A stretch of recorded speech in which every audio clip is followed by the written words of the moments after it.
Hello everybody and welcome back to the channel. Today I wanted to do some comparisons on tarot cards and how it might connect to from. So let's go ahead and get into it. We already talked about the Tower tarot card and how that could be referencing the lighthouse and from. So let's see if we can take it further with some other things. And in this video, I will be mainly focusing on the major arcana. So let's start with Boyd. He is like a ruler to the townspeople. He also was the one that brought the talismans to the town, in turn making to where the townspeople did not have to hide anymore. But out of the 22 major arcana cards, I think Boyd would be the Emperor, because the card is described as having leadership, power, or authority, someone or something that is on top of everything, and we see all of these qualities in Boyd the most. And as I'm making this video though, I'm starting to see why the Crows stopped them from doing the reading in season 3. There's too many parallels. But continuing on the next, we have the Magician. Now the Magician means when the moment requires it to tap into your full potential, and it also relates to energy potential and the manifestations of one's desires. And this one has to be Julie. We know because she is the only one who really has like a power that can really be used like this, and it will probably be the ability used to help the townspeople and probably save them as well. So her using that will save the town. And I think Jim relates closest to the Hangman card, and that card means ultimate surrender or sacrifice.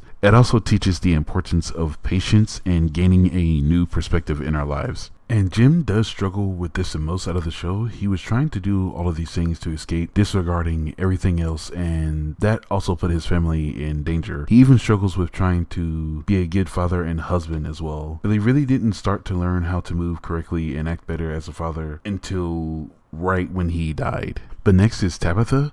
She recently learned about her past and also some secrets of the town. She is a mother as well as a wife, so I think she would be the High Priestess tarot card. But it means spiritual knowledge, the subconscious mind, and the divine feminine. It also symbolizes the mysteries of ancient wisdom. Now the Fool has got to be Jade. The Fool is normally the protagonist of a story, and the rest of the major arcanas are what the character takes through life. But it also means mania, intoxication, and frenzy. And Jade goes through many of those trying to crack the hidden mysteries of the From Town, and that also calls the Maniello to be released. We have yet to see how he will wreak havoc on the town though. We seen him kill Jim, and that's about it. And as for the Hermit, we know it's gotta be related to Victor the closest. The Hermit have meaning like dissemination, roguery, or corruption, but when you reverse this card, the meaning is disguise, concealment, and unreasoned caution. Now this is an interesting one, and if you've seen the video I've done on Victor, we know that he could be hiding a bunch of things from the town residents, very important things. So maybe Victor is actually not a good guy and is hiding his true nature. Now for the Judgment card, we could probably use the people that sacrifice their children for eternal life to compare to that one. But the card means rebirth, judgmental karma, second chances, and the whole reason the people are going through this is because the earlier townspeople sacrificed their children. But the World card is the From Town itself. The card explains it is a ending of a cycle. It says it is a pause in life before the next big cycle that starts with the Fool again. But it said it also represents cosmic consciousness.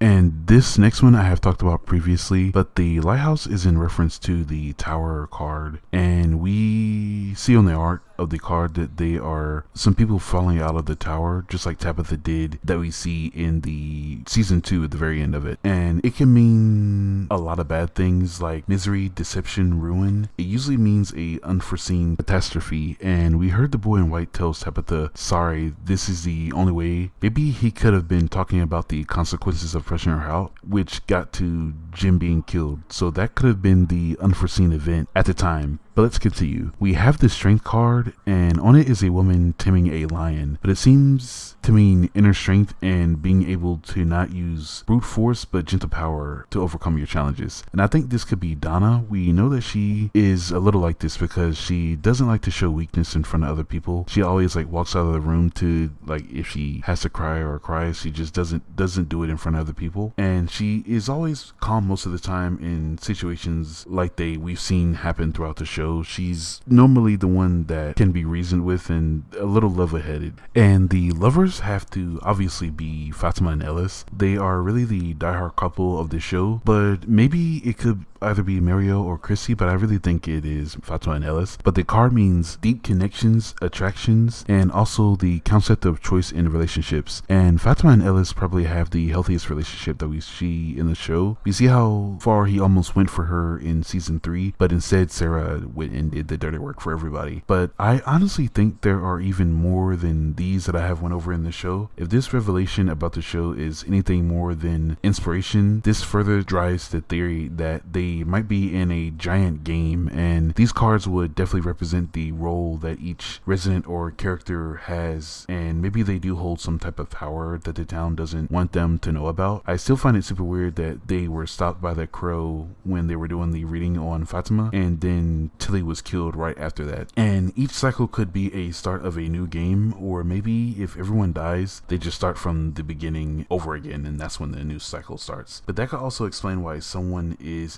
immediately replaced when a person dies in the town to possibly fill up the roles that each tarot card represent. But how do you guys feel about this? Is it off the mark? And is there anything else that I missed that you might know? Tell me in the comments, and that will do it for this video. Don't forget to like and subscribe if you enjoyed the video, and thanks again for watching, everyone. Hope you have a good rest of your day.